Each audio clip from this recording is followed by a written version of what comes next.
ប៉ាខ្ញុំតែងតែប្រាប់ថាមិនថាយើងធ្វើផ្ទះឬមួយកញ្ចាក់ដីយើងត្រូវតែសែនតែខ្ញុំគិតថាមិនទាន់សែនទេបងប្អូនចាំពេលយើងចាប់ផ្ដើមធ្វើចាំយើងសែនពេលចាក់ដីហ្នឹងគឺអត់មានបានដឹកឃើញរឿងសែនសោះបងប្អូនតឡានគេជាប់ភងបានដឹកឃើញថាអូផ្លេចសែនតាមពិតទៅខ្ញុំអត់មានខាតបងអីទេបងប្អូនអាហ្នឹងខាងឡានគេជាអ្នកខាតបងអីរិះសាអីគេចាក់សាច់ឲ្យយើងតែក្នុងនាមយើងជាម្ចាស់ផ្ទះហើយយើងមានអារម្មណ៍ថាសោកស្ដាយមែនតើបងប្អូនទាំងអស់គ្នាថាឡានគាត់ទ្រាំតែស្ទូចបានរយៈពេល5ម៉ោងបងប្អូនតម្រាំតែវាមកធម្មតាវិញហើយសំខាន់ពេលដែលបើកទៅវារៀងវាកបងប្អូនទាំងអស់គ្នាត្រូវជួសជុលបន្ថែមទៀតអូយមែនអាណិតអ្នកចាក់ដីមែនតែនហ្មងបងប្អូនដែលនៅកំពង់ត្រាចាចង់ទិញគ្រឿងសំណង់ទិញអីធូរថ្លៃបងប្អូនទាំងអស់គ្នាអាចទិញតាមអ៊ីឡូចក្រានបានទៅគ្រឿងសំណង់គាត់ល្អហើយតម្លៃធូរថ្លៃមែនតែនមិនថាខ្ញុំធ្វើផ្ទះធ្វើបន្ទប់បងប្អូនខ្ញុំអីហ្នឹងតែងតែជួយទិញគាត់ទាំងអស់ហ្មងបងប្អូនហើយខ្ញុំមានអារម្មណ៍ថាអាណិតគាត់មែនតែនបងប្អូនគាត់រវល់ឡើងមកផឹកពេញហ្មងអត់មានសូវចំណេញអីណាទេបងប្អូនទាំងអស់គ្នាដឹងហើយថាសាច់អីចំណេញមួយឡានមែនហើយពេលដែលមានបញ្ហាខូចឡានឬមួយក៏ឡានជាប់ផុងឬមួយក៏ឡានកន្លាប់អីគឺដឹងតែធ្ងន់ហ្មងនិយាយមែនហើយគាត់មានជួលខ្ញុំប្រម៉ូទទេណាបងប្អូនដោយសារតែខ្ញុំអាណិតគាត់ពេកហើយណាមួយទៀតខ្ញុំមួយគ្រឿងសំណង់គាត់យូរឆ្នាំហើយក៏ជួយ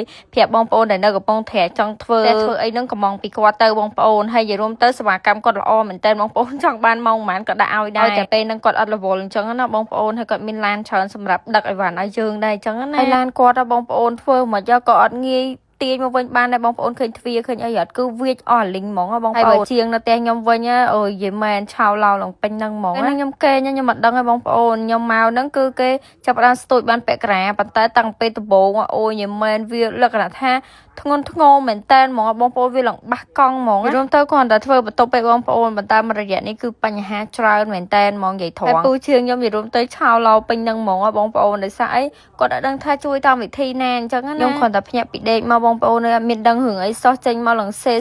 សើពេញហ្នឹងហ្មងចឹងបងប្អូនមកនឹងធ្វើផ្ទះធ្វើអីកុំភ្លេចអុយធូប៉ាខ្ញុំតែងតែប្រាប់ថាមិនថាយើងធ្វើផ្ទះឬមួយកញ្ចាក់ដីយើងត្រូវតែសែនតែខ្ញុំគិតថាមិនទាន់សែនទេបងប្អូនចាំពេលយើងចាប់ផ្ដើមធ្វើចាំយើងសែនពេលចាក់ដីហ្នឹងគឺអត់មានបានដឹកឃើញរឿងសែនសោះបងប្អូនតឡានគេជាប់ភងបានដឹកឃើញថាអូផ្លេចសែនតាមពិតទៅខ្ញុំអត់មានខាតបងអីទេបងប្អូនអាហ្នឹងខាងឡានគេជាអ្នកខាតបងអីរិះសាអីគេចាក់សាច់ឲ្យយើងតែក្នុងនាមយើងជាម្ចាស់ផ្ទះហើយយើងមានអារម្មណ៍ថាសោកស្ដាយមែនតើបងប្អូនទាំងអស់គ្នាថាឡានគាត់ទ្រាំតែស្ទូចបានរយៈពេល5ម៉ោងបងប្អូនតម្រាំតែវាមកធម្មតាវិញហើយសំខាន់ពេលដែលបើកទៅវារៀងវាកបងប្អូនទាំងអស់គ្នាត្រូវជួសជុលបន្ថែមទៀតអូយមែនអាណិតអ្នកចាក់ដីមែនតែនហ្មងបងប្អូនដែលនៅកំពង់ត្រាចាចង់ទិញគ្រឿងសំណង់ទិញអីធូរថ្លៃបងប្អូនទាំងអស់គ្នាអាចទិញតាមអ៊ីឡូចក្រានបានទៅគ្រឿងសំណង់គាត់ល្អហើយតម្លៃធូរថ្លៃមែនតែនមិនថាខ្ញុំធ្វើផ្ទះធ្វើបន្ទប់បងប្អូនខ្ញុំអីហ្នឹងតែងតែជួយទិញគាត់ទាំងអស់ហ្មងបងប្អូនហើយខ្ញុំមានអារម្មណ៍ថាអាណិតគាត់មែនតែនបងប្អូនគាត់រវល់ឡើងមកផឹកពេញហ្មងអត់មានសូវចំណេញអីណាទេបងប្អូនទាំងអស់គ្នាដឹងហើយថាសាច់អីចំណេញមួយឡានមែនហើយពេលដែលមានបញ្ហាខូចឡានឬមួយក៏ឡានជាប់ផុង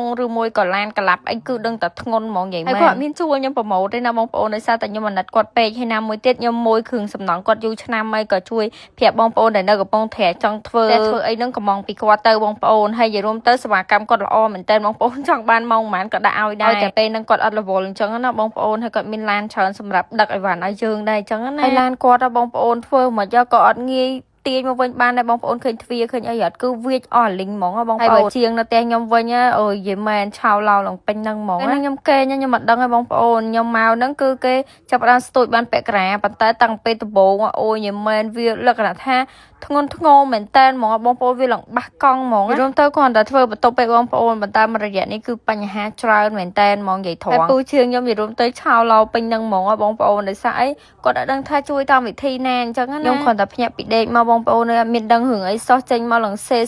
សើពេញហ្នឹងហ្មងចឹងបងប្អូនមកនឹងធ្វើផ្ទះធ្វើអីកុំភ្លេចអុយ